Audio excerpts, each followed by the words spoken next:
You're listening to Inside of You with Michael Rosenbaum, here with Ryan Tejas. Busy week, man.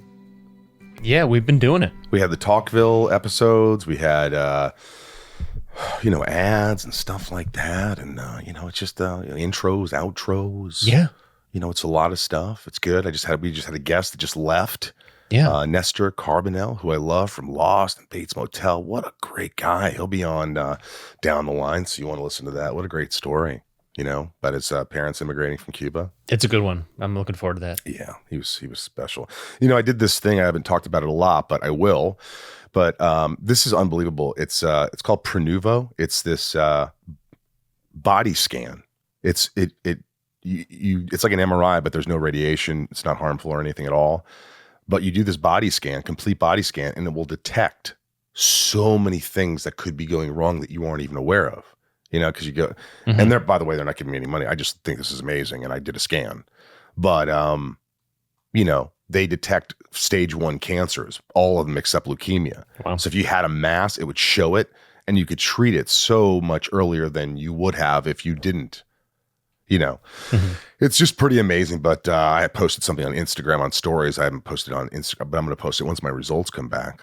My results come back in a week. But I recommend everybody doing this. I think this is going to be part of the norm. This is pretty incredible to be able to see if there's things going on. It's not just cancers; it's other things, abnormalities or whatever. But if you want to try this scan, it's in selected cities. Use my code for $300 off. It's prenuvo.com/Michael, prenuvo.com/Michael. It's going to save many lives. They see it all the time, or they see a stage 1 cancer or something. And I was just curious. I was like, I want to kind of jump on that stuff, the health stuff. So I got the scan, and I was nervous. And when I went in, it was really cool. It's laid back. I was in and out in like an hour, and I watched Seinfeld during my scan, and it was cool.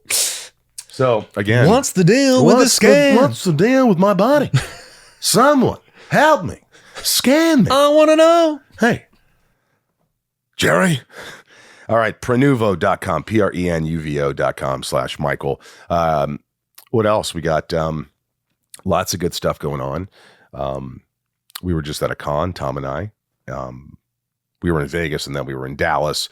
But we've got these new art pieces on the Talkville Podcast website, talkvillepodcast.com. And it's their original pieces of art. We hired this artist, and she made only 55 prints, and we're selling those autographed. A lot of cool stuff there. And on the Inside of You online store, we got ship keys, Lexmas scripts, and tons of Inside of You cool merch to support the podcast. And last but not least, of course, join Patreon. Patreon is the reason why this podcast and Talkville are surviving. And that's the honest to God truth, is because patrons who give something to the show, listening is enough. But if you want to give something, great. Go to patreon.com/Inside of You. And also the band Sunspin. Our album just came out. You can stream it for free everywhere, or you can get merch and CDs and stuff at sunspin.com. That's it. Our handles for Inside of You, Ryan. At Inside of You Pod on Twitter, at Inside of You Podcast, Instagram, and Facebook. That is correct. We love the support, and write a review. It helps the podcast, all that jazz. This next guest is someone I just adore. I was at a con, and I met him, and then he was giving me a massage because I had a big knot in it. This guy from so much. He's a great director. He's a great actor. It was just fun. He was very relaxed in the studio. He came in here and just put his feet up and just kind of went along. He just is who he is. And I love that. I had so much fun with him.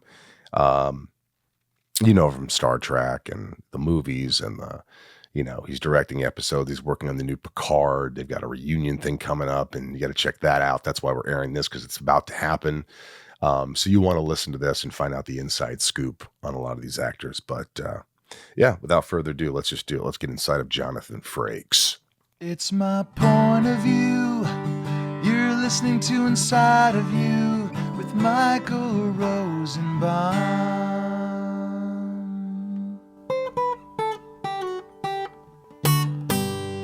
Inside of You with Michael Rosenbaum was not recorded in front of a live studio audience. Gotta take my shoes off? Yeah. You can take your shoes off. What about my pants? You know, I don't mind. But you know what's funny is Kevin Nealon once, he just lied down. And it was like, he just put his hands behind his back. Do you listen to Smartless? I've listened to an episode or two. It's great. They just did Dana Carvey yesterday, and I walked the dog listening to it, and I was roaring in the street. People looked at me like I was insane. Really? Carvey he was on fire. He did all of his people. All of his impressions? He did Church Lady, did George Bush, and then he did himself interviewing different characters that he done. It was really brilliant. Do you know what's funny is when I was a kid, my parents, they always made me babysit my brother. I never went to a high school dance. I never left the house. They just kept me trapped in the house. That's why you got me here. Yeah, I would look around. You're comfortable like this. Look away. And I remember I would watch SNL, and I had nothing better to do, so I'd memorize all the sketches and the voices, and they'd come home, and I'd go. Which era is this? This is the 80s. So it was like it was the same thing. So it was like, hello again. It's the church lady. And this is church chat. Well, that's the Kevin Nealon era too, no? Kevin Nealon era. So that's what I really grew up with, and then into the Sandler phase, obviously. But I always would do impressions and stuff just to get attention and get people to go, oh, and that's kind of like, you like attention, don't you? I'm a bit of attention whore. Yeah, I mean, I never got attention as a kid. Now, you hear that a lot, and sometimes, people need attention. Do you feel like you got a lot of attention growing up? I had plenty of attention growing up, yeah. You did? Yeah. A lot of actors didn't, though. And my parents, my father especially, was very happy to have me be an actor, as opposed to a lot of actors. Why is that? He was a film buff. He loved John Ford, and he used to make me watch movies, and he was a teacher, and his thing was you got to do something that you really love. Yeah, but was it hard because he was a book critic for the New York Times? Oh, fuck. So if you did a project, weren't you going, oh my God, he's going to hammer me. He's going to look at it a certain way. And the whole thing about him, we could do him. Should we start on Jim? Dr. James R. Frakes? Let's do it.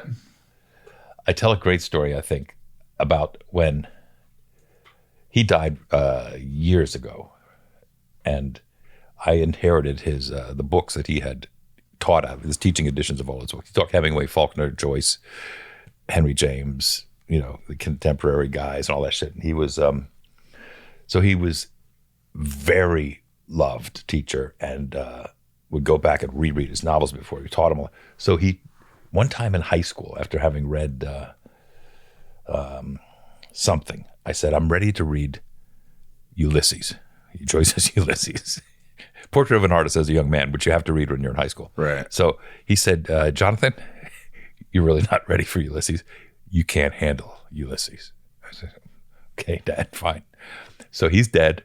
I'm now probably 60 in my little library in Maine, which looks like this room, and I pull up, and I'm getting very sentimental because I got a chair that was his chair that when he was given this special chair, and it says Lehigh University on the back, and I'm sitting in Dad's chair, and I take the dog-eared Ulysses out of the thing, and I said, I thought this will be a great moment. I'll have a moment with my dead dad. And I open Ulysses, I do about 2 paragraphs, and I'm fucking lost completely out of my realm.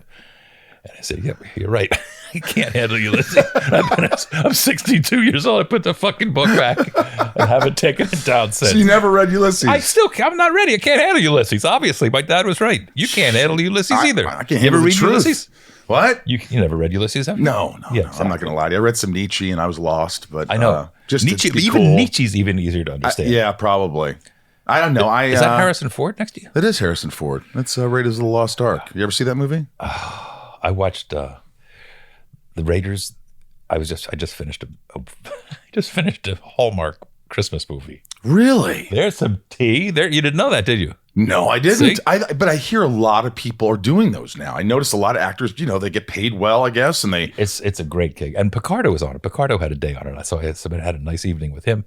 But I got home because we were on 2 to 2 because the Biltmore Hotel, it was a Vanderbilt Biltmore Hotel. The story's at Christmas, a Biltmore Christmas.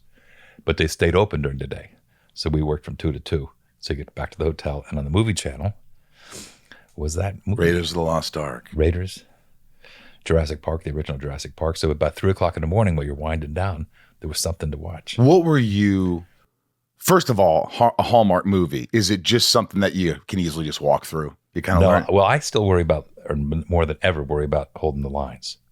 And of course. I was playing the sort of the caretaker of the Biltmore estate. So I was doing the tour. So I had fucking pages of chatter about who this is, who this mythical character is, and it throws back to a 1940s movie that was shot at the hotel. And so I had a lot of setting up. Pages of Why do you accept something like that? Do you stress with it? Money. Well, why would you? Right, but let me ask you. I mean, do you, when you read something, you're like hoping? Do you now hope? I don't have a lot. Hope I don't have a lot of. Oh lines. yeah, I hope his faces only. Because it's probably. I mean, when you look at all these pages, like how long does it take you to learn maybe a couple pages of dialogue? It takes me ages. My wife, as you know, I'm married to Jeannie Francis, and I just sent her off to work, and she literally. She's doing 8 shows in 5 days this week, and she does 30 pages of dialogue a night, some nights. And she will look at them she's been doing it for 45 years. She'll look at the dialogue, and if she has a lot of dialogue, maybe 40 minutes. What? Wait a minute. And then she gives me, and she says, okay, let me see if I have that. And she gives me the script, and she fucking kills it. Day after day after day after day after day. How intimidating is that? Well, it's because she's so good at it. That only, expands my paranoia about it. But she also has a muscle that very few people have. She's been doing it since she was 13 or 14. That's a rarity. A lot How about of people, you? Are you good with lines? I think I was better when I was younger, but like now it definitely scares me. If someone says, hey, they want you for this, you're going to shoot Monday and it's a Friday. And you got to it's see like, it. You got to make sure you read it. I didn't read the. Oh yeah, I just took the job. And then once you accepted it, you're like, oh fuck. Well, I knew the director. I worked with John Putch, who was the director. He was on Star Trek, and Putch said, "Do you want to come do this job? I don't know what you make, but you make some money. Picardo's going to be in it. We'll fly you to North Carolina we'll try to knock all your stuff off in a week." So why wouldn't I say yes? Don't you say yes when a director asks you to do a job? No, really? not unless I really want to do it. Wow, you are different. You don't need the money. Well, it's not that. I mean, you don't need the money. But don't you love to work? No. And I'll get to the point here. You like this. You can fulfill. You have enough hobbies that you don't have to be working. It's all weird too because I talk about this ad nauseum, but like Does he talk about this ad nauseum? Mm-hmm. Pretty much. Yeah, I love acting. I did it in high school. I did it through college. I did theater. I did off Broadway stuff like you did, and I had that bug. But I think part of me, I'll just be honest, was like, I want to be on TV. I want to be in the movies. I want to be seen. I want to be. And even though I studied hard and worked hard and really took it seriously, so when you got it, there was an element of fun for me. Like it was like a fun thing. But the work, I think a lot of people don't realize. They think it's just easy and fun all the time. They all think it's fun until they come to visit you, and then they say, hate "Wait a minute, you work it for 12 hours?" Why I said, "That's a regular day." Why are you 12 doing hours. the same fucking scene for 6 hours? And so, look, it's not that I don't want to act. It's that if I'm going to do something, it's got to. For now, it's just got to be something that I'm like, oh, this will be great. This is with a great director, or this could do. That's something. What I'm saying. If a director that you like calls you and offers you a gig, that's what I meant. That's what Putch. Okay, Putch called. Not any director, but yeah. No, but a director that you know and like. Mm-hmm. Yeah, like let's say I'd call you because I used to be a nice little director. I mean, you're a big director now. You direct a lot. I mean, we've been talking, but I want to talk about, like, you talk about your dad. And I could see when you were telling that story how you remember. It's so vivid, and I could just see the room you're in, and just. Well, he meant a lot to you. He was great. Were your mother and father both really good parents? Maybe. My dad was a eccentric, and didn't like to travel. His traveling was going out on the porch to have a cigarette. My mom wanted to go to England and Ireland and all, So there was that. He worked his ass off. She took care of us. He was diabetic, so she made sure he got fed at all the right times. He was the muse to a lot of. I grew up in Bethlehem, Pennsylvania, and we lived. It was half of us, half of a house, and we were a steel town. And my dad, we were a weird family because he was an English professor and we weren't steel workers. We lived next door to a rabbi who used to paint the rocks, and it was a really eclectic, weird neighborhood. But the kids I grew up with who became songwriters and musicians and poets would come to our house because we had modern art on the wall. It was weird. But my dad was like a mentor to some of these kids who are my oldest friends, one of whom I just visited last week. And he would give them Rilke or whatever. He'd give them some poetry to read, or he'd talk about. He was such a loving, gentle, sweet, ironic, funny, kind of sarcastic. Was he affectionate? Yeah, but not. Would he give you a hug? Absolutely. Would he say, "I love you"? Absolutely. I'm proud of you. Absolutely. Well, there you go. Yeah, all of the above. See, that's beautiful. All of the above. This show is sponsored by BetterHelp. When you're at your best, you can do great things. But sometimes life gets you bogged down and you may feel overwhelmed or like you're not showing up in the way you want to. Working with a therapist can help you get closer to the best version of you. Because when you feel empowered, you're more prepared to take on everything life throws at you. And who couldn't use a few better coping skills to be able to handle all of life's curveballs? Look, if you're thinking of giving therapy a try, BetterHelp is a great option. It's convenient, flexible, affordable, and entirely online. Just fill out a brief questionnaire to get matched with a licensed therapist and switch therapist anytime for no additional charge. BetterHelp can help you be the best you possible. Try it today. If you want to live a more empowered life, therapy can get you there. Visit BetterHelp.com/inside today to get 10% off your first month. That's BetterHelp, HELP.com/inside. This podcast is brought to you by Dove Men Plus Care. Guys, do you get distracted during the day thinking about your underarms sweating or itching or emitting an odor? Oh. Do those thoughts keep you from showing care when it counts? New and improved Dove Men Plus Care Antiperspirant with 72-hour sweat and odor protection and 1/4 moisturizing cream helps you forget about your underarms so you can be present for the moments that matter. Don't let underarm insecurities keep you at arm's distance from the ones you care about. Buy new and improved Dove Men Plus Care Antiperspirant wherever personal care products are sold. Inside of You is brought to you by Rocket Money. You want to listen to this because you're going to save money. Absolutely. And I don't know how everybody isn't doing this thing. But you know those, Ryan, you know those stupid things that say, oh, it's free for 30 days. Yeah. And then they start the subscription. That's how they get you. But they always get me. Mm-hmm. Why can't it says your subscription will be canceled after 30 days? It doesn't. They get you and you find out sometimes months later and you can't do crap about it. As Farley would say, you can't do jack squat. And it sucks. And thank God for Rocket Money. All right? I mean, do you know how much your subscriptions cost? Most of us think they spend around $80 a month on subscriptions when the actual total is closer to $200. If you don't know exactly how much you're spending every month, you need Rocket Money. Rocket Money, formerly known as Truebill, is a personal finance app that finds and cancels your unwanted subscriptions, monitors your spending, and helps you lower your bills all in one place.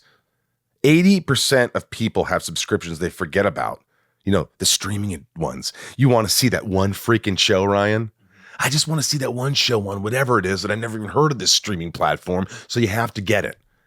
And then you pay for it for 8 months. Yep. Crooks.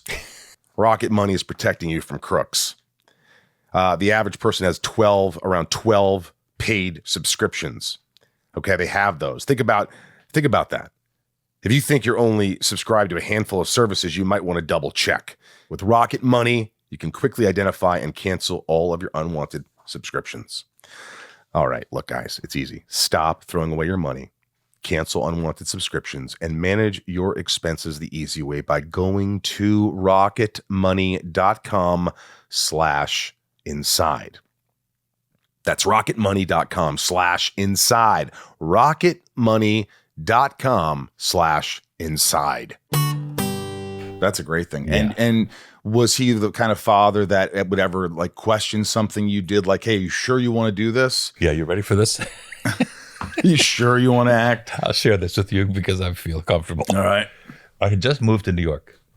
And so I was, I guess, just out of college. And my mom comes, because I lived an hour and a half from New York, or I grew up an hour and a half from New York. So I'm in New York. My mom comes to visit. And, you know, this is in the 70s. So you got your little portfolio with your 8x10s. And I was working as a moving person for the Walk-Up King and his Trustworthy Stepbrothers, which was the worst fucking gig in the world. And then going to auditions. And anyway, my mom comes to visit. And because she's there, I'm in a cab and we're going to dinner or something. Because, you know, you take a subway if your mom's not in town. Right. And I stopped by the pot dealer to get my little nickel bag of pot, right? And she said, "What is that?" I said, "Oh, that's marijuana." So I put it in my little acting bag and we go on. Apparently, when she went home and told my dad, she was so freaked out. And she didn't let you on to... No, she did. I could tell, but she was trying to be cool. She was desperately trying. But my dad, when I saw him the next time I went home, he held my face like this. And he said, Jonathan, lie to her. And I got to say, it's not great fathering, but it's kind of honest fathering, right? Right. You thought he was going to say, what? I was waiting for, don't do this. No, but he said, lie to her. Was his advice. Oh, my God. Were you tight with your, like, you have a brother? I have a brother who died. Yeah, he was awesome. He was the cute one in the family. Really? Yeah, I'll tell you one more anecdote about my dad before. He also, when he was talking about giving the birds and the bees talk about using a condom and how you have to respect women and all the right things on this sex talk. And he finished the talk and we had to go upstairs and to the bedrooms. And he went up the stairs and he stopped in the landing and he looked back and he said, "And don't forget, sex is beautiful." And he left and went upstairs. How old is he at this point? He's dead. Oh no, at this point, not now. When he said this to you, he's dead. I was a kid. I was whatever you are, 13. So what was he in his 40s? I remember a stupid story. As my friend Emil Camacho, he was at his dinner table and his brother Jose, his older brother, got a woman pregnant. And the table was really quiet. And Mr. Camacho was very, soft-spoken, didn't say many things. Like when I call, he goes, "Hello." And I go, "Is Emil there?" "No, Emil is not here." Hang up. Right. So he's at the table, terrible Filipino accent, but I could say it because, my mom. That was Filipino? I don't know what it was, but my stepmom's Filipino, my childhood best friend. I'm just saying, I'm covering my ass. Yeah. I love Filipinos. You're Joe covering Coy. your racist ass. My racist ass. And I remember, he says, I was sitting there and I was drinking eating my soup, and my father goes, "You could have sex with the girl, but don't get them pregnant like your brother." And he spit out his soup, and that was it. But it's like, hey, yeah, that's the same talk, but kind of in a different but in front tone. of everyone. Yeah, in front of everyone. In front of everyone. Horrifying. When did you know you had this love for acting? Like this is what I want to do. It changed. I did like you did. I acted in high school. I acted in junior high school. I was always. Were you popular? I was sort of popular because I was in so many things. I was in the band and I was in the glee club. I was in the drama club. No sports? I was on the track team. I was really bad on the basketball team. I was so bad in the basketball team I didn't even start. And then I was sort of moved out by high school. So I did track and cross country, which were not really sports in high school, as you probably know. Yeah. Well, right. I was in the band. I was in the marching band. You're in the band. You played trombone? Played trombone. From the get-go. Trombone was the instrument you chose. Well, here's how I chose. I was in 4th grade at Jefferson Elementary School in Bethlehem, PA, and in a public school at this time, again, this is now the 60s, the school district or the school gets a certain allotment of instruments, and 4th grade's where the music starts. So I think there was 1 trombone, 2 trumpets, 2 clarinet, whatever the fuck it was, and they said, "Frakes, stand up. Okay, you got the longest arms. You get the trombone, you get that, and you get the flute, and you get the clarinet." So that's that, just like that. Bam, trombone. And you loved it. I did love it. Well, it was an absurd, I like the absurd. It's really an absurd instrument. It is. It's a cool instrument. And I didn't even know this. You would know this. He was on the album, Phish's album, Hoist. It all happened across the street. From where I live. You lived across the street. We won't give the address, but you lived across the street in a house supposedly that Jimi Hendrix lived in. Yes. And you played trombone. I lived next to Paul Fox, who produced among others, the late great Paul Fox, REM and Bjork and Jacob Dylan, and he was wonderful. And the guys from Phish, who he also produced, obviously, came to his house and hung out. And the mailbox at that house across the street from you, it used to be my mailbox, was a cow. You ever seen those cow things? And it was dented because so many people had hit it, as I'm sure this whole street. It happens. It happens a lot. It's sort of the cow version of the largemouth bass mailbox, which you see out in the country, right? Yeah. And this was dented to shit. And so it was a landmark because that's when you knew when we got to my house or to Paul's house. So they knew I played trombone because they watched Star Trek and they were big fans of the show and all that kind of stuff. So wait, Trey Anastasia's there? Yes. From Phish. And John Fishman, who I still know in And Maine. they are there with you? They're there with me, and they asked Paul to ask me to play trombone on their album they're working on Saturday in a studio out in... Did they know you were good? They didn't. That's the story. So I'm invited out, and I'm so psyched, as you can well imagine. I get in the studio. They put the chart up on the music stand. It is beyond my capability because I am only good, or was at that point only good. Now I really have no lip at all. But the chart was too high. It was too fast. It was completely. Oh, yeah. And I attempted it. So I played what I thought, And they said, "Okay, let's start again." And it became clear really fast to me. But they were being very patient. The engineer was being patient. We try. It became very clear that it was not going to work. But so they ended up hiring the trombone player from Tower of Power, who was a monster. But the outtakes of my attempts to play the charts on whatever song it was I was meant to play on were saved and became this 29-second cut on Hoist called Riker's Mailbox is the name of the song. Obviously. It fell Riker. He played Riker on Next Generation. Boom. Come on. And it was my mailbox. It was my outtakes. And Paul, God bless him, gave me a gold record. I got a Hoist gold record on my wall, framed. God, I was listening. Were you a Phish guy? I was Phish in college. Yeah. Before any of my friends. I can't spare a moment, I'm the dog-faced boy. Ooh. I won't lend another hand to the warm girl of Hanoi. Don't deplete my oxygen for the guy who's turning blue, but ask me and I'll do anything for you. Remember that one? Beautiful. Oh, well. Let's go out to dinner and see a movie. That's the one I remember. Oh, yeah. Dude, they're great. I have a friend, Kent, who goes to every fucking Phish concert. He's been to hundreds. I'm like, how do you go to hundreds of concerts? That's what the Deadheads used to do. I just can't so listen. So you're 10 years or more younger than me. So you're in an era. I'm 50. Yeah, I'm 70. So you're 20 years younger than me. Wow. So I look 60 is what you're saying. Well, you were talking about the 70s, 80s, because I was thinking about your influences were in the 80s if my influences were in the 70s. My influences really were the 70s too. I mean, I love the 70s. My dad was a big hippie. My mom kind of liked the pop 70s stuff. Uh-huh. She loved Joni and Carly Simon, and she was doing Valium and Imaginary Snow Angels in the carpet, listening to that shit all fucked up. And my dad was into Zeppelin. And my dad brought home the Cream album from a student of his. John Barleycorn. That wasn't Cream. That was this is Cream. Ginger of course, Baker Ginger Baker, the drummer. Yeah. Wow. Clapton. And he liked all that shit. Well, he was a jazz guy, but he thought maybe I'd like it, and he was right. Do you still go to concerts? When's the last time you went to a concert? What concert was it? Paul Simon and Sting together at the Forum. How boring was that? I thought that was great. Kidding. I love both of them, right? I love both of them. And then I remember Sting saying, because they traded back and forth, and occasionally they did a song and a couple songs together, and Sting said, "Well, I hope Paul doesn't hear this." And he told this great story about when he was traveling in his station wagon around the South with his band. I guess a pre-Police band that Sting might have been in that toured bars, right? And he said, "We used to play this," and then Sting sang, "We all came to look for America," and it was. Wow, that's cool. It was just him and the guitar. It was great. And this was at the Hollywood Bowl? No, this was at the Forum. At the Forum, the fabulous Forum. I love the Forum. Yeah. That's where we used to go to the Lakers games. Yeah, see? Yeah.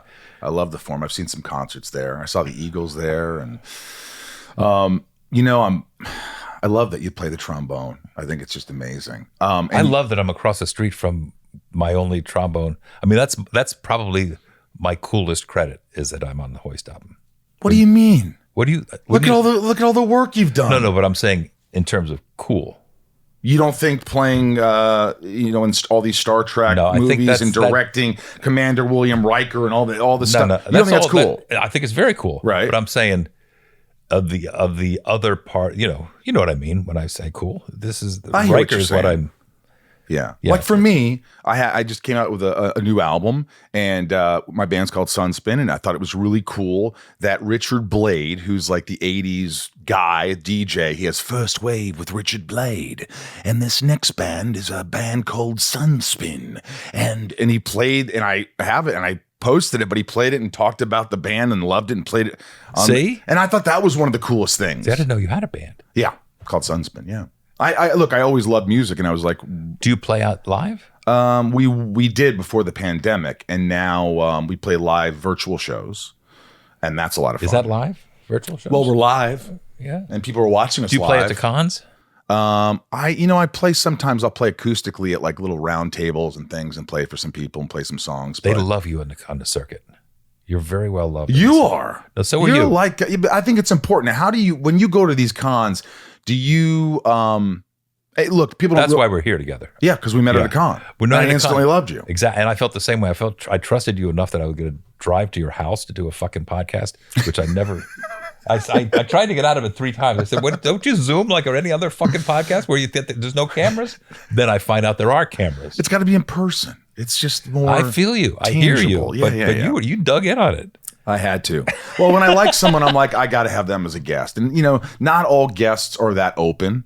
Not all the guests are, but. Yeah, but the list of the people that you had when I rolled through. They're all great. They're all great, but I checked in on, I told you, I checked on Nathan. Right. I texted him this morning, and I checked it on WW, Wil Wheaton. And they both said, "Oh, please say hi to him. He's so great. He's so self-effacing. He's so prepared.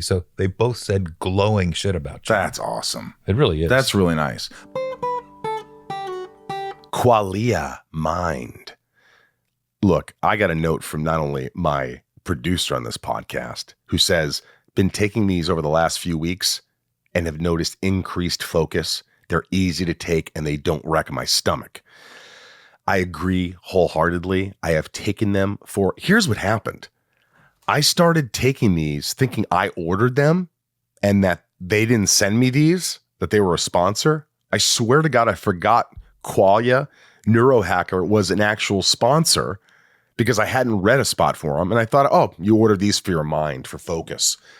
And I've taken one every day for a couple of months now. And I'm telling you, I feel different. I'm taking these. It's part of I take my antidepressants. I take my vitamins, but I take Qualia Mind. I take the Neurohacker every day religiously because I do notice, Ryan, that I am sharper. Don't you notice I'm a little sharper lately? I have noticed, yeah. Yeah. I say this in the podcast and I have a feeling Qualia Mind. Huh. Our sponsor, Neurohacker, combines 28 of some of the most research-backed nootropic ingredients on Earth into an ultimate brain fuel formula, Qualia Mind, and it's been changing people's lives for years now. The formula is non-GMO, vegan, gluten-free, and the ingredients are meant to complement one another, factoring in each ingredient's effect on mental clarity.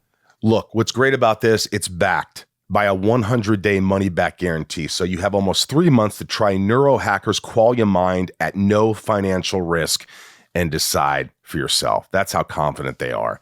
I really love this product. I do, and it works for me. I wish you could wake up with me every day and see that I actually take this, and I would not stop taking it. See what one of the best brain fuel formulas on Earth can do for your mindset. Go to neurohacker.com/IOU for $100 off. That's only $39 a bottle. And as a listener of Inside of You, use code IOU at checkout for an extra 15% off your first purchase. That's neurohacker.com/IOU to try Neurohacker's Qualia Mind with code IOU to experience life-changing performance. These statements have not been evaluated by the Food and Drug Administration. The products and statements are not intended to diagnose, treat, cure, or prevent any disease. This message is sponsored by Discover. Did you know you could reduce the number of unwanted calls and emails with online privacy protection? The latest innovation from Discover. Discover will help regularly remove your personal info, like your name and address, from 10 popular people search websites that could sell your data. And they'll do it for free. Activate in the Discover app. See terms and learn more at discover.com/online privacy protection. By the way, working with Wil, did you know a lot of like the stuff? Because he's obviously an open book, hence his book's up there. You know, did you know a lot of the things that were going on personally in his life at all? He kept it from everybody. Well, and his parents were there, and we thought it was a copacetic family. We thought everything was hunky dory, that they were just quiet. We had no idea until he started to go through whatever he went through to find. He, by the way, is great at this. Have you seen Ready Room? Yeah. I saw you on there. Yeah, he's really, really. He's just so well read and so like does the research, knows what he's talking about. What you do too. He's also got he makes us comfortable. He's also very present, which is essential, I think, in this job. And he really loves Star Trek. He does. He told me those stories where he would go in early and look at the ship and go in there before he even started working and all that. Was that apparent? Were you like, this kid this kid's No, he didn't feel like a kid to us. I'll tell you this is a story that I tell all the time, but I'll share it with you so that you can have it in your tape. My repertoire. In your repertoire. You've probably heard it already. No. When he grew up in the show, obviously, right?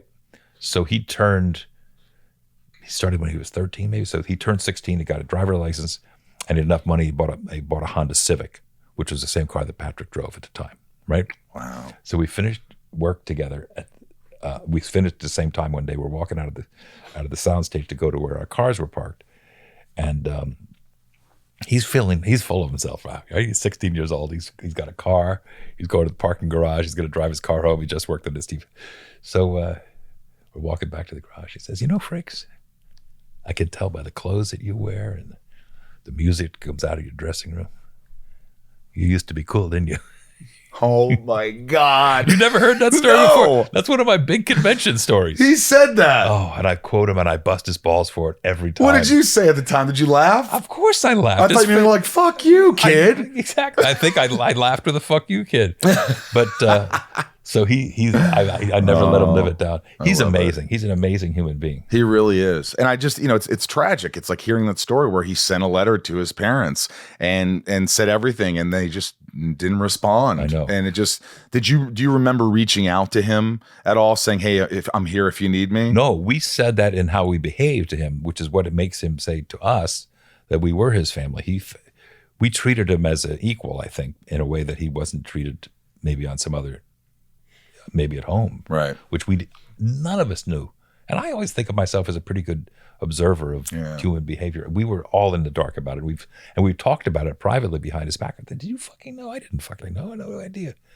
But he is so eloquent about the relationship, how important that his relationship is with us and we with him. Yeah. He brings, when we're together in that rare time we get to do a panel with everybody, he brings a level of sincerity to the panel and he's so informed that doesn't allow us to get sarcastic or what's the word I'm looking for? You've done this before. Surface. Yeah. Very surface. Yeah. He doesn't allow any of us to go into that pat kind of answer world because he's sincere and he wants and he listens and he's a very special man. That's amazing. I've heard a lot of stories. My friend Troy lives up in Vancouver, and I was asking him some questions about what he knows about you. And he goes, I just know that I've heard that the cast has always really gotten along, that they all, for the most part, really like each other. Is that honestly true?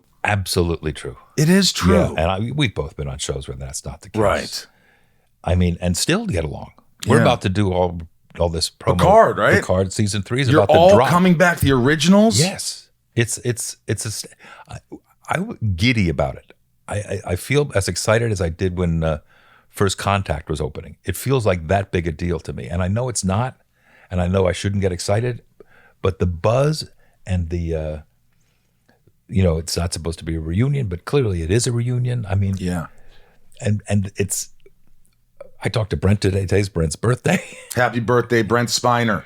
And he said, oh, there's Birdie. LeVar's shooting Hawaii, NCIS Hawaii. So LeVar was calling from Hawaii. He said, oh, yeah, take Birdie. I'm going up to see Michael. He said, oh, I love him. He's this is Brent. So again, the third part. I got to have Brent on. Brent's a great guest.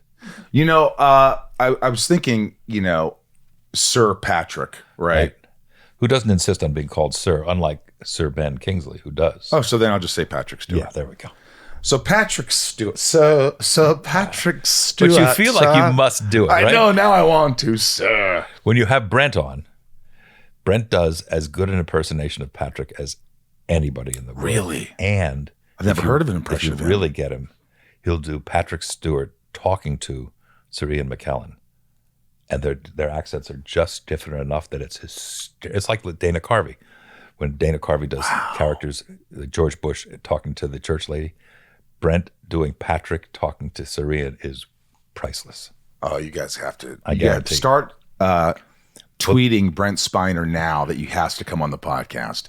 But how does you worry about lines sometimes? Mm-hmm. We worry about more lines. now, of course. Yeah. Now as you get older, but then you look at a guy like Sir Patrick Stewart, who's 82 years old. You're directing episodes of Picard. I mean, why does he still want to do this? He has nothing to prove. right? B, how does he do it? Those hours are excruciating. Right. And how does he learn those lines? Right. 82. He does it because it's in his blood. He's been acting. He's another one. He's been acting his whole life. He got into the Royal Shakespeare Company when he was very, very young. He's never stopped acting. He's one of the world's finest actors. He likes that. He likes being that. Sure. And you know what it's like. Well, obviously, you don't feel the same way. The set is kind of our home. You don't miss the set. I do miss the feeling, the interaction, the connection with people and being creative and coming up with things. I do miss that. No, I absolutely do miss that. Yeah. Anyway, Patrick is an early riser. He goes to bed having known his lines. He gets driven to work, so he's working on the way in. He gets made up, and so we start early with Patrick, and we get Patrick's work done with any luck by lunch or just an hour or so after lunch. So we give him, the producers and the directors, the first half, 2/3 of the day, and then somebody else will finish up. So he doesn't have to do 13 straight anymore. However, he insisted on doing seasons 2 and 3 of Picard, which was 13 months straight. So did he have to convince the studio that he could do this and he wants to do this and he doesn't want to be? They went to him. Well, of course. They asked him to do, they pitched him a show. He said, here's what I want the show to be. And then that's where Picard came from. And how is it directing him? I mean, you've done it for a while now. He's putty, absolute putty. Like, he doesn't give you any grief. He doesn't give me any grief. No, he knows if I'm coming to him, I've either got an idea that he inspired or that he maybe missed a moment that he may like to try, or he'll say, I know, Johnny, act better. And I'll say, yeah, that would be great. Or his other thing is, I know how to fix this. I know what you mean, Johnny. Think faster. Watch. Here we go. Let's go. We've been that simple. Wow. But we've done a lot together. I mean, you've together. probably seen, how many years have you been doing this? Since Next Generation? 30. Next Generation's 36 years ago, 35, 36. So of all the movies, you directed 2 of the movies, right? Right. They were big blockbusters, right?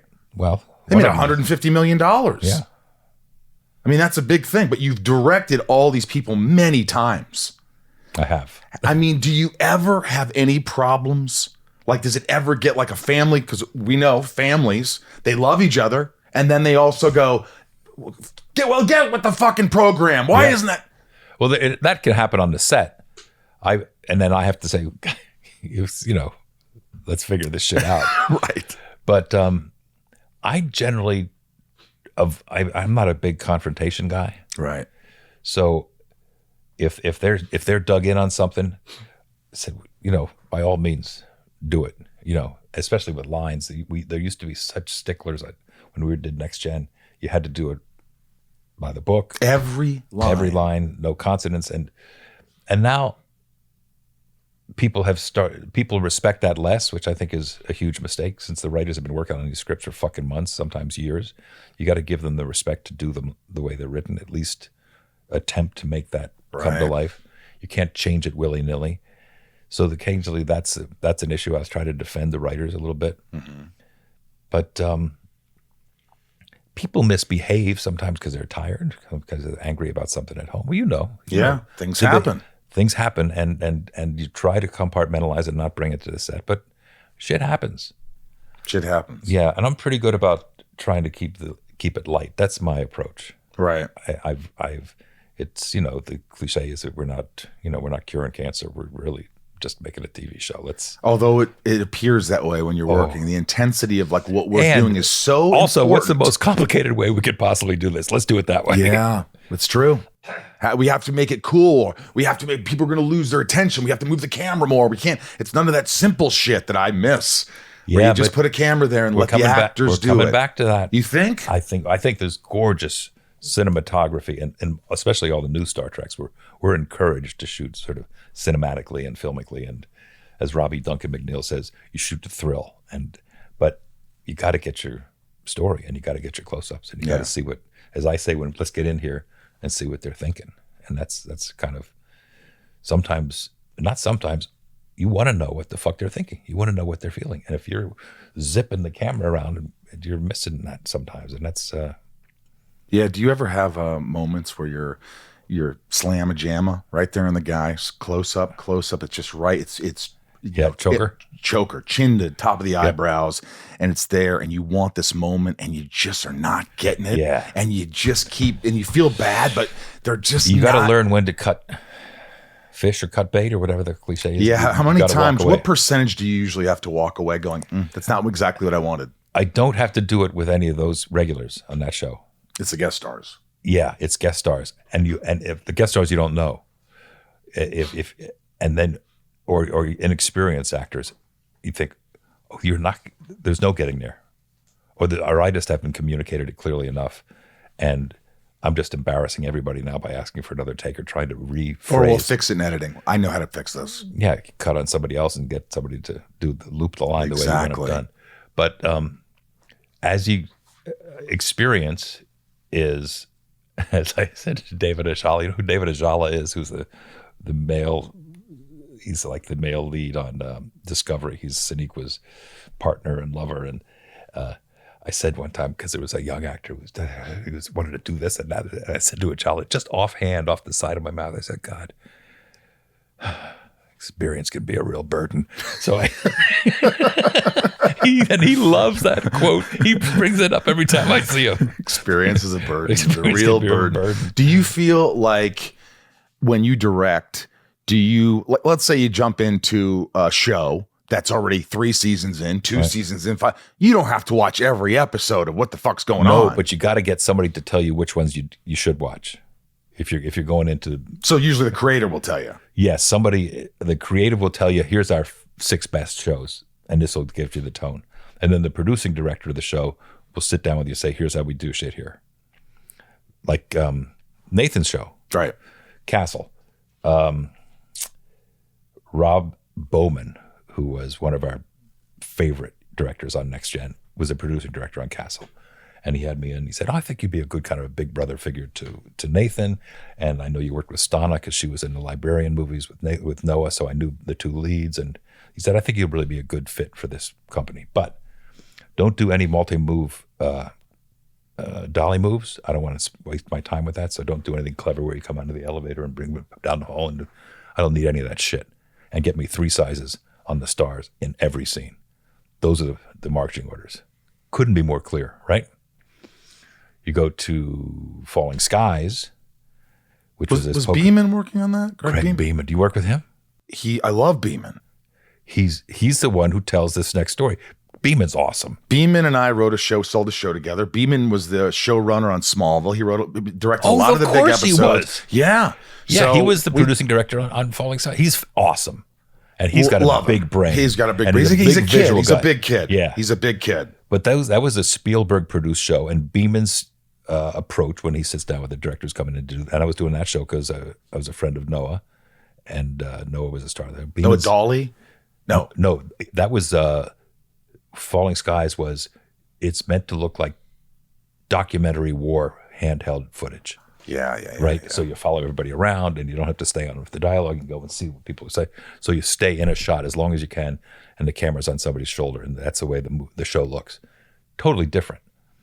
But you have to know when you go. I mean, you don't go into these shows and try to fucking reinvent the wheel. Well, I'm going to do Falling Skies on a crane, and I think what I'll do is I'll say way back here, and then you don't get hired back. No, you have to know, like you said, You have to know the show, right? Because the people who are going through with their remote, they want to recognize. Oh, there's NCIS, or there's Star Trek, or there's Castle. They want to recognize their show. And how much work does it take when you get a directing gig on a TV show?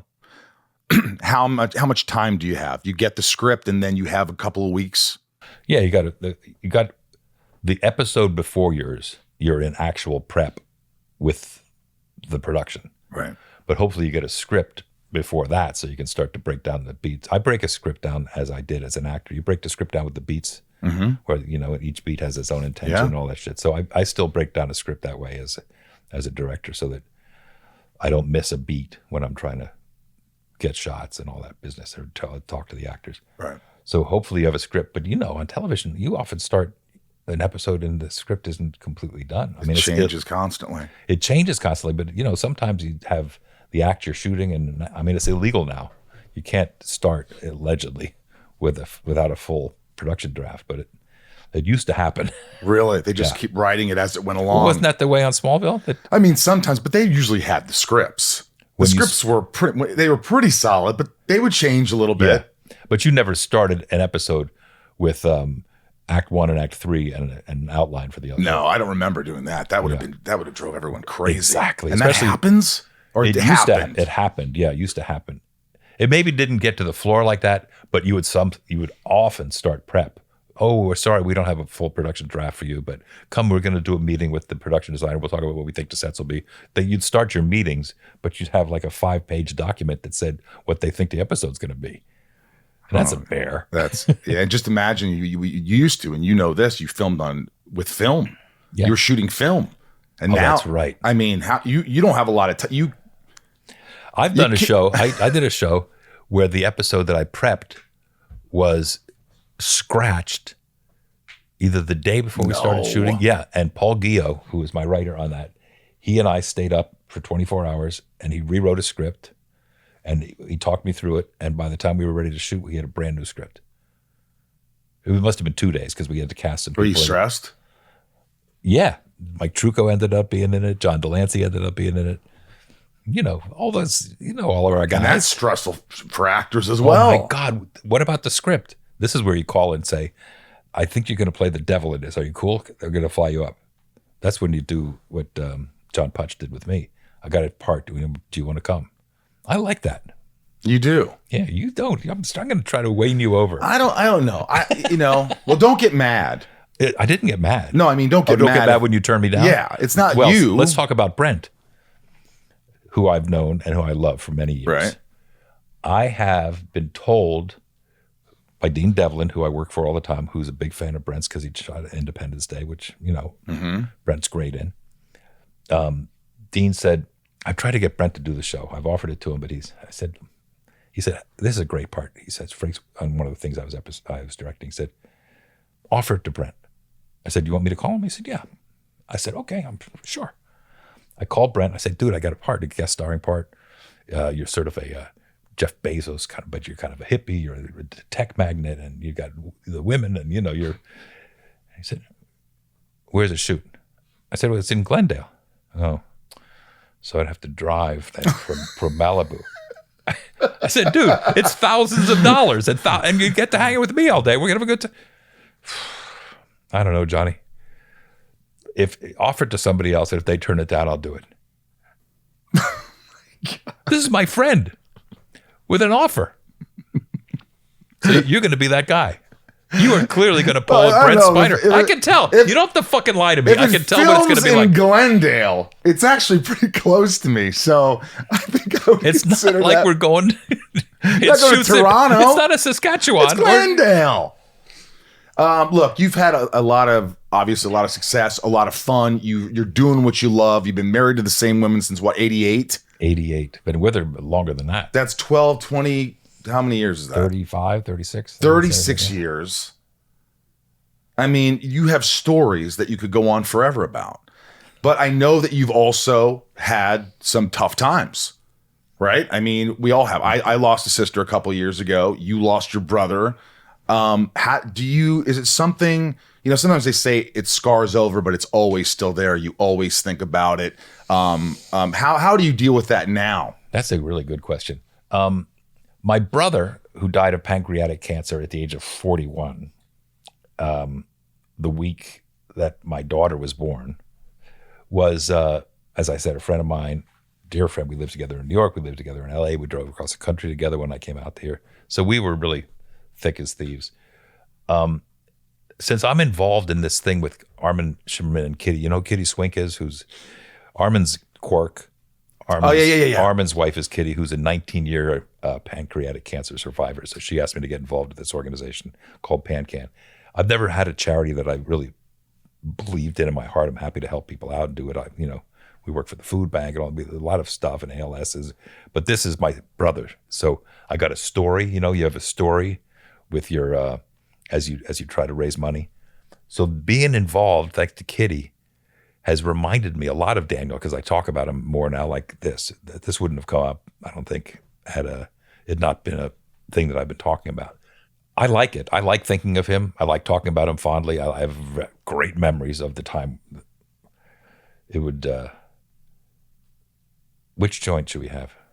Which joint? This was we had 2 bags of pot in the 1967 Chevy Sport van, and the big decision was when we pulled over because I like to fish at night, so we'd pull over someplace but fish, and he'd roll his eyes and he'd say, "Which pot are we going to smoke?" I said, "Okay, you decide. I'm going to fish." Wow, I love it. That's Daniel. I mean, when it happened, was it just obviously shock? Oh yeah, but he was yellow. He had jaundice. We took him into the hospital. For how long was from the beginning he was sick till you lost him? Oh, not even 6 months. 5 months. They opened him up. That's the whole pancreatic cancer thing. Nobody knows you got it. They opened him up.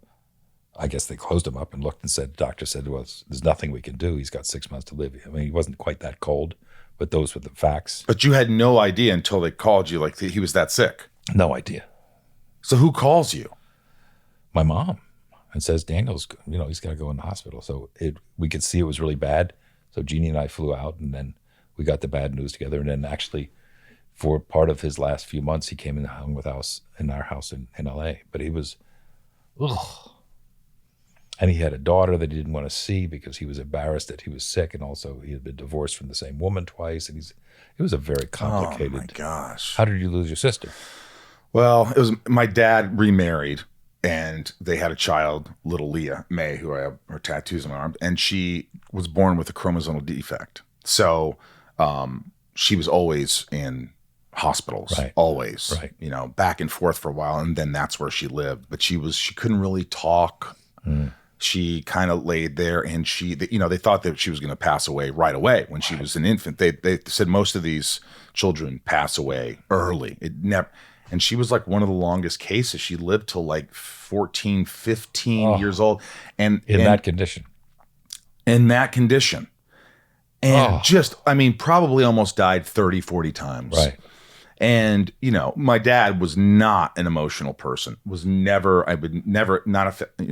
affectionate, I never saw any of that ever. It was just like, go do that. It was just, very hard, very old school and whatever.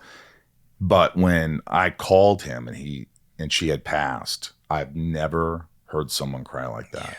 Yeah. It was jarring. It was absolutely jarring. And, people don't know what it's like to lose. It's been held up for 14 years. That's you hit the nail on the head. Yeah, exactly. And a lot of people, they don't know what it's like to lose a child, most people.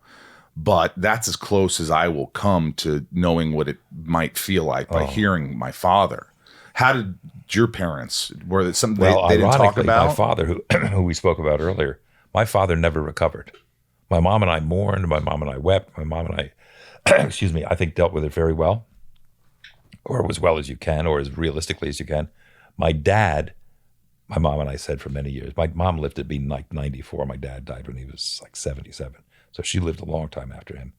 And we're both convinced that because he was so damaged by Daniel dying and it's so unnatural for, Yeah.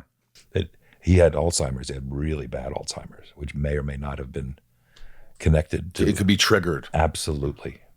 Yeah. And then you talked briefly when we were making coffee in the other room, you were saying how hard it is to watch him slowly decay, with Alzheimer's? With the That's Alzheimer's. brutal. Because I watched my grandfather. Yeah, it's brutal. It's just like, and like your And Sweet Paul, who I spoke about earlier, this producer, had early onset Alzheimer's. Right. And he just died, and he was your age or a little, he's in his 50s. So it was really, and he had it for years. And my grandfather was brilliant, well-read. A lot of them, that's the other thing. My dad was brilliant. A lot of people with Alzheimer's are big brains. So maybe I'll get lucky. Yeah. Because I don't. Both of us should be fine. Big of a brain. we should be okay, at least for that one. Hey, were you ever fully yourself at all? Was there ever a time where you're like, I'm Jonathan Frakes, I'm a good-looking, strapping, tall movie star, director, and you were caught up in your own shit and you had to get through that? On the set last week, I had been walking back and forth. There was really strict security at this Biltmore Hotel because it's a museum. It's got mosaics and Gauguins, and it's a Vanderbilt estate and all this shit. But when I was called to the set, we go up the ramp, and I had my little acting bag with me, and I had my suit on. And for days, I'd just been walking back and forth into this hotel past this security guard. So one day, he says, I got to look in that bag. And I thought he was fucking with me. So I said, drop the bag. And he did not find me funny at all. And I was with this PA who I'd been entertaining by being an asshole. I'm like you. I would like to entertain. Oh, yeah. Here comes Gotta Frakes. get a laugh. Exactly. Gotta get a laugh. This guy wasn't having that. So he said, who's your boss? So asshole move number 2. I said, well, I guess you are. Sit down on that bench. So it was clear. It was so clear that my shit was not funny and this guy was dead serious and he wanted to look in my bag. And so I opened my bag and he looked. I said, what are you looking for? He said, well, we're looking for guns on the way in and people steal stuff on the way out. And I felt my mom and dad and my guilt of being a whatever you just asked about, and a privileged.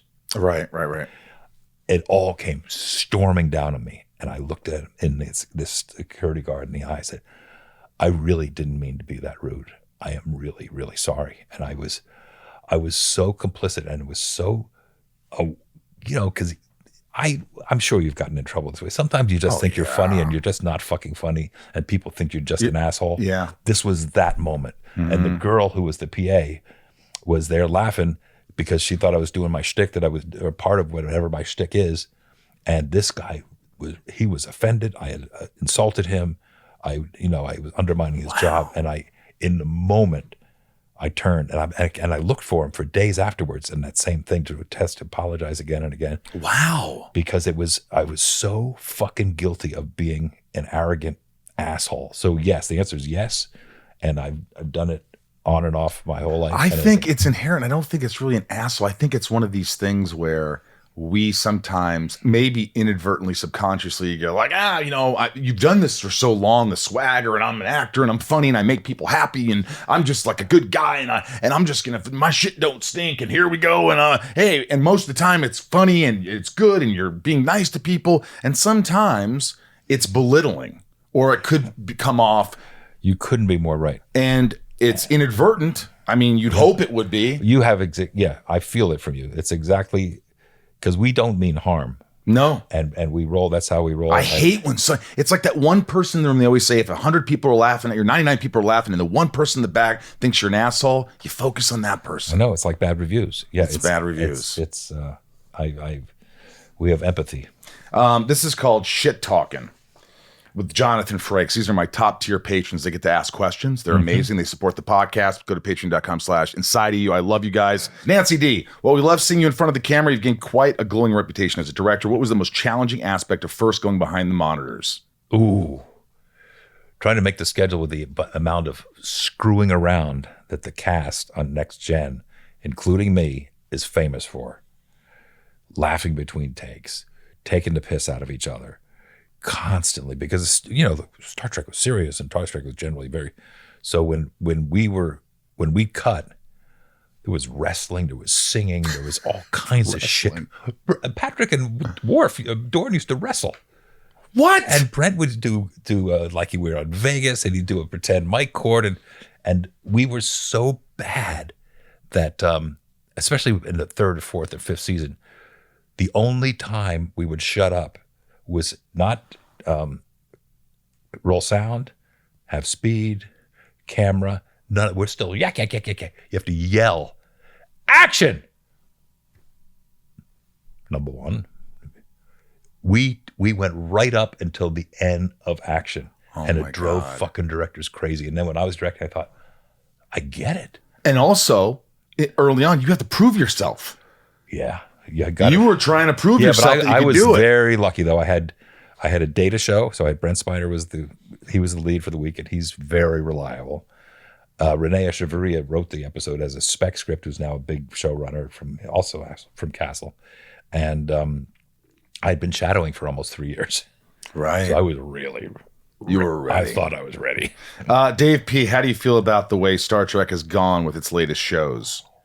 You mean the next generations, or the new shows? Discovery, Picard, right. I think they're individually exactly what Roddenberry would be thrilled to see. And all three of them have separate tones. What's really captured the audience, I think, is this Strange New Worlds, which is with Anson Mount and Ethan Peck. He's a good buddy of mine. We did a little indie together, and he did an episode of Smallville. And he's great. We did a whole season on Discovery. Right. He was so that was sort of the pilot, was that season so those two shows are very important to me. And Picard is, as you probably know, season 3, we're all back together. So I have a very affectionate and appreciative and blessed feeling for all of the new treks. When do you shoot that, when you're all together? Well, that's done. That's done. That's airs. It airs when? February 16, we dropped the first episode. We're doing a premiere at Man's Chinese. Can I come? Yes, you can come. Where do you want to be? What do you mean? You want to go to the premiere? I mean, I could put you on the list. Put me on the list. If I'm in town, I will go. Really? Are you a Trekkie? I mean, I know Star Trek. I watched the originals. Definitely a lot of the originals, and I watched a lot of Generation. Now, you weren't even born when Deep the originals Space were on. Nine, I remember. I watched some. The movies, I watched all the movies. Definitely more of a Star Wars fan, but Star Wars and Star Trek. There's room for both. Sarah G. Yes, Riker's my favorite Next Generation character, hands down. Thank you, good sir, for joining. If you could be in any other character on Star Trek besides Riker, who would you be and why? Data, the android, is my favorite character on the show. And what Brent does with it, and not only Data, he plays Data, Lore, Sung, who created Data, Alton Sung, who's the grandfather of the other. So he's played 5 or 6 variations on this character. He's an amazing character, played by an amazing actor. Absolutely. And we're recording this on his birthday. I love that. Yeah. By the way, if you were new to Star Trek, if people are listening to you and they go, I don't really know Jonathan Frakes. Right. I don't watch all the Star Trek stuff. I don't, but they watch Castle, or there's so many other things you've done that they could go and watch. But if they were to start Star Trek Next Generation, right, what episodes jump out that you should see? Here's where if you don't have time to watch 182 hours of television, start with Best of Both Worlds, Part 1, which is at the end of Season 3. And then it's a cliffhanger, and then Best of Both Worlds, Part 2 is the beginning of Season 4. And it's as good as it gets for Next Gen, I think. Awesome. A good answer, right? Good answer. Succinct. No one's asked you that, have they? Never. Really? Liar.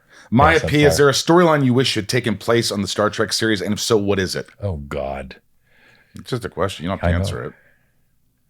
I mean, they probably explored most stories. Yeah. Maybe was Maybe it? more. I loved the holodeck when I got to play the trombone, but they brought the trombone in, which was great. I think there was an opportunity for more music, probably. Oh yeah. Right. Why didn't Picard ever have an affair with what's her name? Which one? Wil Wheaton's mother. Well, maybe he did. Do you think that's the subtext there? Yes, don't you? I hope so. I don't think you would have asked the question if you didn't suspect. Maybe. Charlene C., last question. What was it like filming North and South with Patrick Swayze? It was filmed a few hours from me in Charleston. What do you remember about him? Well, that's when I fell in love with my wife, Jeannie Francis, who played Patrick Swayze's sister. Swayze was the mayor of Charleston, by the way, when we were down there. It was the 80s. Need I say any more? He was Patrick Swayze, and I loved him. He had a huge heart, very talented, great horseman, great man, and he carried that show. I mean, he was a good movie star. Yeah. You know what happened to him? He died from pancreatic cancer. Pancreatic cancer. Where can people go if they want to? Pancan.org. Pancan.org. There's support there. It's one of the biggest killers. Well, it's not only that. It's the survival rate is so shitty. When my brother died, it was a 3% survival rate. Now it's up to 12, which is a big deal. So Swayze was awesome. Charleston was awesome. I remember taking Jeannie, asking Jeannie out on a date, and we went to 82 Queen Street. And in the cast were Kirstie Alley was in the cast, and she was like the gang leader, Right. you know. And we'd all hang out together and go out dancing and all that stuff. And I said to Kirstie, I really think I like Jeannie. And she'd say, "It's okay, Frakes. I think Jeannie likes you. I think you should ask her out." She was like, we go to the counselor for advice. It was a riot. You remember that like it's yesterday. Oh, I also remember David Carradine was also in the show. David Carradine and Patrick Swayze were on the 23rd floor of the hotel we were staying in. And that was it where the bar was. And I don't know what they had, but there were big shutters. It was south. There were big shutters on the windows of this lounge or whatever it was in the hotel. And Swayze said, "I can fly." And Carradine said, "Fuck you, I can fly." So they both ran towards the windows, and we had to tackle them both. Oh my God. You know what? True story. I have an animator sometimes that will animate clips of this podcast. And I think that That's there, the one. I might have Swayze and Swayze Carradine and coming at Carradine. you telling this story. I can fly. Fuck you, I can fly. This is amazing. Will you come back? I will come back. This has been a joy. I could talk to you forever. It's so easy. Thank Yeah, you for make coming to it the easy. house. Thank you very much. Thank you. Guys, thanks for listening. I appreciate you. We're going to give a shout out to our top tier patrons now. Those are the folks who give back to the show in more ways than one. They keep the show going. Patreon.com/inside of you. Please help the show if you can. And if not, just listen to it and subscribe and tell everybody about it. If you missed the intro, you might want to listen to a lot of good information there. I don't need to repeat it, do I, Ryan? Unless you want to. I mean, if people liked it, If people like hearing you talk, you could read the phone book and people. I don't think that's cool with true. that. I think people get annoyed. You want to try? Let's see. All I mentioned was that the Inside You online store has great merch like Lexima scripts and a bunch of stuff. Go to sunspin.com for band merch. Our album just came out, streaming everywhere.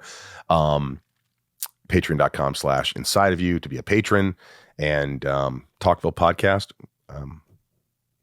Check it out. We're doing that. It airs Wednesday. We air Tuesday. We're the little podcast that could. And we couldn't do without you. Write a review. I hope you liked today's episode. Let's give the shout outs. These are the top tiers, folks. We're gonna do it. All right, you throw out a dialect. I'll see if I can do it. It might be bad. Dialect. It might be bad. Southern.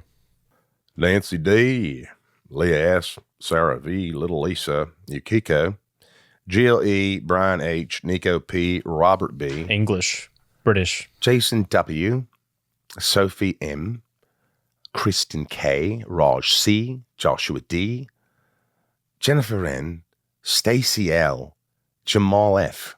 Well, go New Zealand because we're heading that direction. aren't we? Can we go Australian maybe? Sure. Gina Full Lopez.